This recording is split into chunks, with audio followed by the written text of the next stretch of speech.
A lot of people think fungi are just weird plants that didn't get the memo they were supposed to be green, but it turns out actually fungi are much more closely related with animals than they are with plants. So even though they were traditionally studied by botanists, they actually are our close cousins.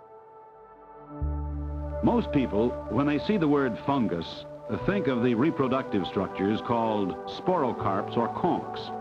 They may even think that by removing them, the decay inside the tree or timber can be stopped.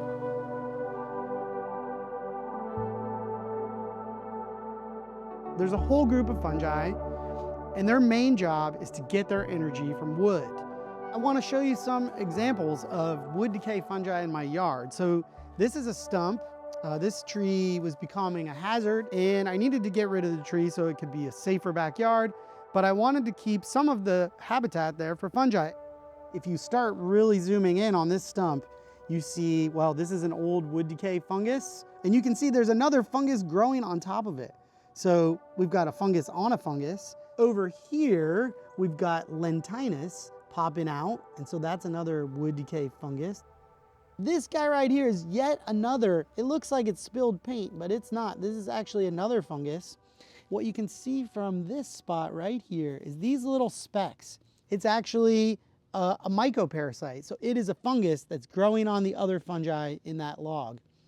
And if you sneak in this little crack over here, that right there is a slime mold.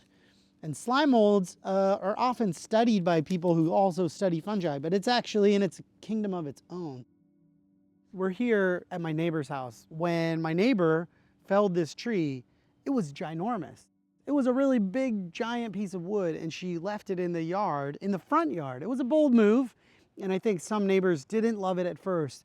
But this is about 3 or 4 years ago, and what you can see now is it's almost not visible over there.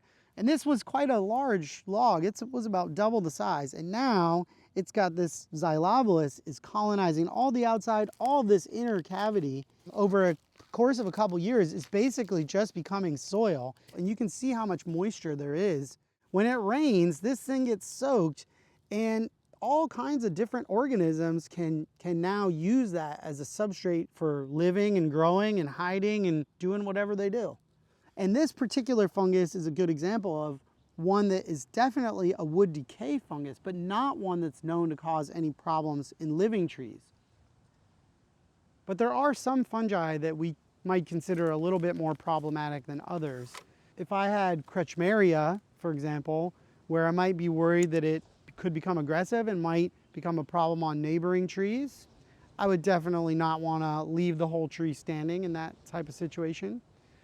If I had a palm and it had Ganoderma zonatum, which is known to be a pathogen that seems to move pretty quickly from one palm to another, I probably wouldn't keep that palm around too long, especially if I have other palms nearby. And I think the other thing that's really important for any of these things is to consult with someone who has expertise. So consult with an arborist, make sure they approve your plan and that it seems safe, and also to consider the location of where these things are in your yards.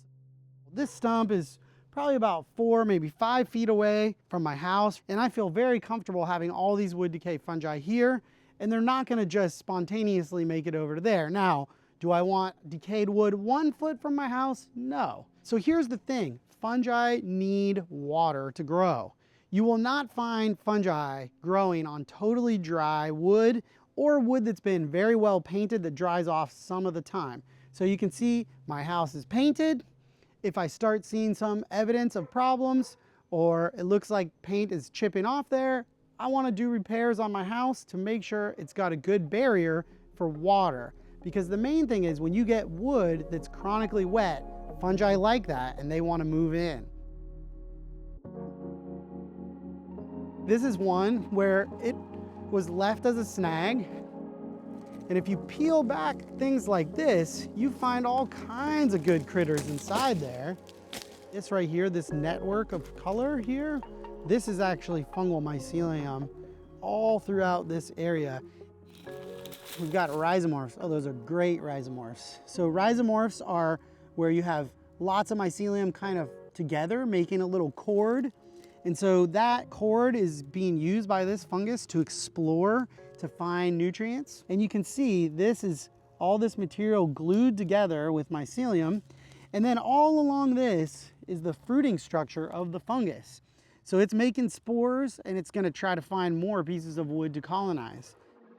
You can see right here, these are patches of a fruiting body. And if we had a microscope, we would zoom in there, and this one actually has microscopic pores inside of there. And inside of each one of those microscopic pores, there's gonna be spores being produced. In this case, they're gonna be launching out of those little pores, and then they're gonna go float off into the wind. And that's how fungi get from one bit of resource to another.